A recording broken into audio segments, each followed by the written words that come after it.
Shalom warga kerajaan dimanapun berada. Senang sekali saya berjumpa dengan saudara. Dan saya berdoa setiap kita semua dalam pemeliharaan Tuhan yang sempurna. Karena kita punya Tuhan yang hebat, kita punya Tuhan yang luar biasa. Nah saudara, saat ini saudara, saya ingin membagikan sesuatu yang Tuhan taruhkan di hati saya. Ya, saya berpikir bahwa setiap kita, tentunya khususnya buat setiap kita yang sudah berkeluarga, sudah berumah tangga, setiap kita kepingin sekali ada atmosfer kerajaan surga itu hadir di keluarga kita, di rumah tangga kita. Makanya ada slogan yang berbicara tentang sorgaku keluargaku. Dan ternyata itu bukan cuma sebuah slogan, saudara. Asal kita melakukan kebenaran firman Tuhan, saya yakin dan teramat sangat yakin bahwa keluargaku sorgaku itu akan nyata di keluarga saudara dan saya. Nah, oleh sebab itu saudara terkasih dalam Tuhan, kalau hari ini ada beberapa saudara bertanya, Pak, kenapa keluarga saya belum mengalami surga ya Pak? Kok sepertinya keluarga kami justru sebaliknya, kami seperti neraka. Banyak sekali keributan-keributan, bahkan hal kecil bisa menjadi besar. Saudara, mari kita belajar dari kebenaran firman Tuhan.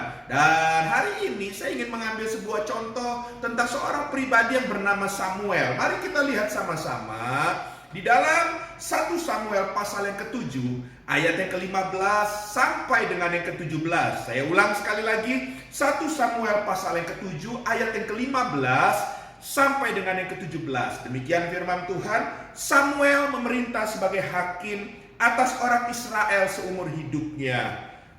Dari tahun ke tahun ia berkeliling ke Betel, Gilgal dan Mizpah, dan memerintah atas orang Israel di segala tempat itu. Perhatikan ayat yang ke-17.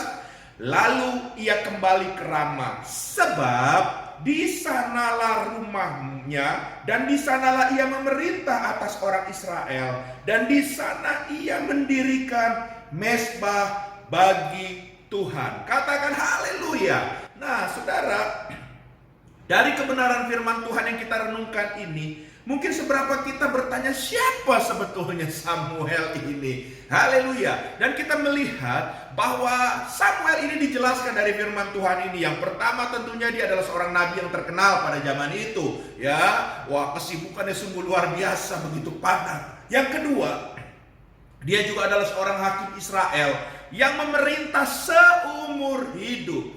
Saudara bayangkan ya, punya satu ya saudara pekerjaan saja itu sudah sibuk. Jadi nabi aja sudah sibuk. Ini ditambah dia jadi hakim dan dia memerintah seumur hidup. Saudara bayangkan betapa sibuknya dia ya.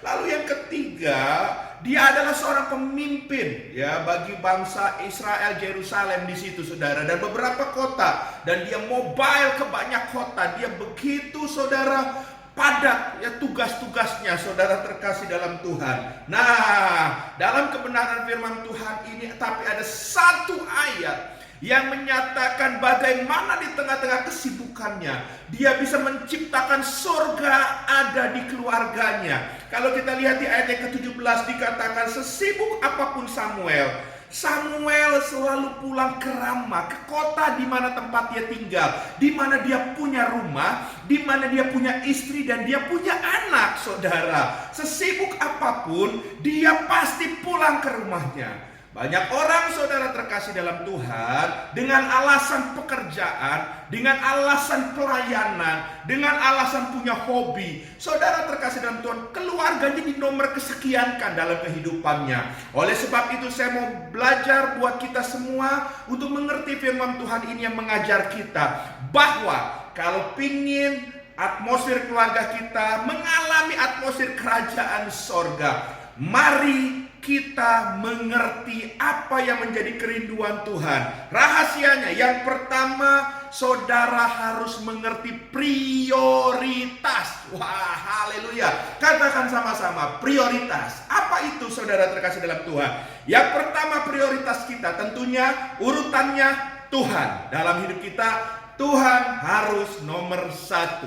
Lalu yang kedua, saudara, prioritas yang kedua, apa itu? Keluarga. Haleluya. Lalu yang ketiga apa saudara?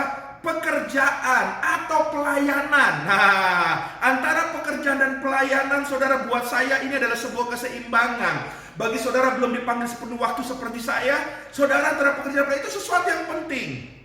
Jangan juga saudara habis waktu dengan pekerjaan tapi saudara lupa dengan pelayanan. Jangan lupa juga dengan pelayanan terus tapi saudara lupa dengan pekerjaan saudara. Dua-duanya saudara harus balance. Baru yang terakhir adalah hobi saudara. Nah, ketiga hal ini dari pekerjaan, pelayanan, dan hobi saudara tidak boleh menggantikan dua yang teratas, yaitu yang pertama Tuhan, yang kedua keluarga. Itu baru dikatakan saudara adalah pribadi yang mengerti tentang prioritas. Hari ini saudara terkasih dalam Tuhan, jangan gantikan Tuhan dengan prioritas yang lainnya dalam hidup saudara. Jangan gantikan keluarga selain Tuhan yang menjadi prioritas. Oleh sebab itu saudara terkasih dalam Tuhan, kalau saudara mengerti prinsip ini, saya percaya bahwa keluargaku, surgaku akan terjadi bagi rumah tangga saudara. Yang kedua saudara terkasih dalam Tuhan, rahasianya bagaimana menjadi keluarga yang mengalami atmosfer kerajaan surga.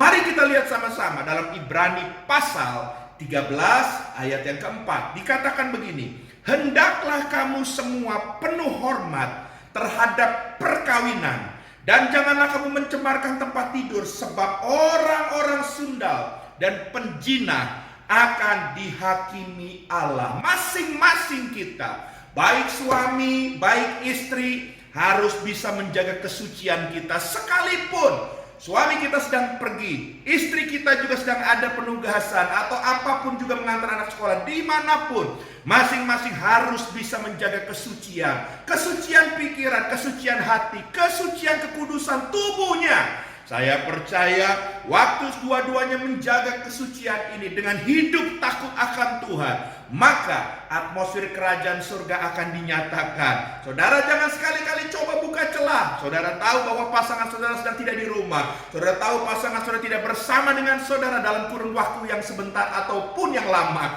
Saudara cari celah dan buka celah. Itu berbahaya. Jangan main api, tapi hiduplah takut akan Tuhan. Karena firman Tuhan berkata bahwa mata Tuhan ada di segala tempat. Dia menjelajah menuju seluruh isi bumi ini. Jadi hati-hati, karena firman Tuhan dikatakan, ya, orang-orang suka bersundal atau penjina akan nanti dihakimi oleh Tuhan. Hati-hati ini saudara ya. Yang ketiga, yang terakhir saudara, Kolose 4 ayat yang ke-6 dikatakan, hendaklah kata-katamu senantiasa penuh kasih, jangan hambar, sehingga kamu tahu bagaimana kamu harus memberi jawab kepada setiap orang, apalagi kepada pasangan saudara. Jadi yang ketiga, belajarlah berkomunikasi dengan sehat. Waktu saudara punya waktu berdua dengan pasangan saudara, jangan sibuk dengan aktivitas saudara sendiri, termasuk hati-hati dengan handphone saudara. Matikan handphone saudara. Jangan selalu angkat dengan alasan itu pekerjaan atau pelayanan saudara. Tapi mulailah, biarlah memprioritaskan keluarga menjadi bagian yang terpenting dari di atas pekerjaan atau pelayanan saudara. Dan saudara terkasih dalam Tuhan, kalau saudara punya quality time, berkomunikasi dengan baik, maka saya percaya surgaku, keluargaku akan nyata. 3 hal ini saya bagikan kepada saudara dan saya berdoa rumah tangga kita akan mengalami atmosfer kerajaan surga. Izinkan saya berdoa. Tuhan yang baik, kami bersyukur buat kebenaran firman Tuhan. Materaikan firman Tuhan, dan biarlah Engkau sendiri yang menjadi penasihat yang ajaib buat kami. Pada saat kami ditegur, kami mau berubah Tuhan. Biarlah hidup kami mengerti prioritas, sehingga kami percaya di saat kami mengerti prioritas, baik suami baik istri, kami percaya rumah tangga ini akan berbahagia. Bahkan kami juga berikan kami roh takut akan Tuhan, sehingga kami berdua sama-sama bisa menjaga kekudusan kami dalam rumah tangga ini. Dan biarlah kami bisa membangun komunikasi kami yang sehat, sehingga nama Tuhan akan dipermuliakan. Dalam nama Yesus, hamba berdoa buat setiap kami yang mendengar. Haleluya. Amin.